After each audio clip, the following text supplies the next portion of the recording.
Bonjour, mon nom est Yvan Campbell, kinésiologue. Aujourd'hui, un des concepts qu'on va voir dans la certification et réadaptation en contexte de douleur chronique, l'hypokinésie algogène. Au courant de la certification, on va avoir un module sur l'évaluation. Et dans l'évaluation, une des choses qu'il faut absolument évaluer avec les gens qui présentent une douleur persistante, c'est quels sont les éléments perpétuants. Quels sont les éléments, les facteurs qui vont potentialiser, qui vont augmenter, qui vont continuer la douleur persistante chez nos gens.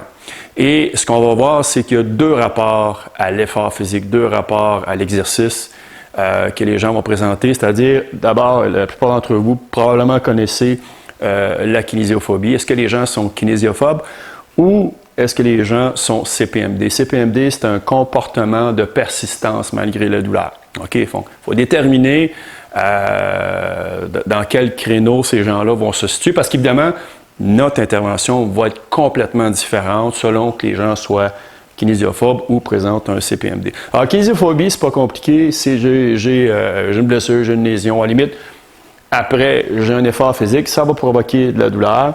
Et la douleur, surtout chez les gens qui ont été face à pas l'évaluation, mais l'information médicale menaçante, les gens qui présentent un trouble anxieux, vont se diriger vers le catastrophisme, un construit psychologique qu'on va étudier aussi dans la certification. Donc, les scénarios dramatiques qui vont se mettre en branle, ça va les amener à avoir peur. Donc, la phobie, la kinésiophobie, ils vont faire de l'évitement, de l'hypervigilance et vont arriver à l'incapacité physique et à la limite même l'incapacité psychologique. Et moi, lorsque j'ai été en face du concept des années 90, ce qui m'interpellait, c'est qu'est-ce qui se passe entre l'incapacité et l'augmentation de la douleur. L'autre type de comportement, c'est le comportement de persistance malgré la douleur. Donc, ces gens-là, au contraire, ils n'ont pas peur. Okay? Et par contre, ce qu'ils font, c'est qu'ils vont se surexposer au mouvement. Ils vont aller, la douleur va être là, ça ne leur fait pas peur, ils vont aller au-delà d'un autre concept qu'on va voir du point d'inflexion. La douleur va augmenter, ils vont se surexposer et ils vont arriver, ce qu'ils vont faire, c'est qu'ils vont sensibiliser le système nerveux central. Donc, une sensibilisation centrale qui va augmenter la douleur.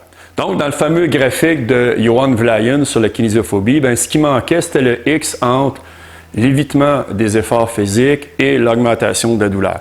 Et la clé, c'est la relation entre les efforts relatifs et la douleur. Il y a une relation directement proportionnelle entre les efforts relatifs et la douleur chez nos douloureux chroniques. Okay? Ce que ça veut dire, c'est que j'évite les mouvements, j'évite les efforts physiques. Alors, ce qui va entraîner avec les semaines, à la limite les mois, ça va m'amener à un déconditionnement physique. Et le déconditionnement physique, évidemment, ça va m'amener une augmentation des efforts relatifs pour mes AVQ, mes activités de vie quotidienne. Tout ce que je fais dans une journée. Monter des escaliers, lever des charges, peu importe. Alors, si on regarde le graphique, si on regarde le petit graphique ici, en Y, j'ai ma douleur, mon échelle visuelle analogique, un outil qu'on va voir dans la partie évaluation, douleur de 0 à 10, puis en X, mes efforts relatifs. Okay, par exemple, monter des escaliers, un peu après mon entorse lombaire, ça me demandait 40% d'efforts relatifs. On prend un chiffre au hasard pour les besoins de l'exemple.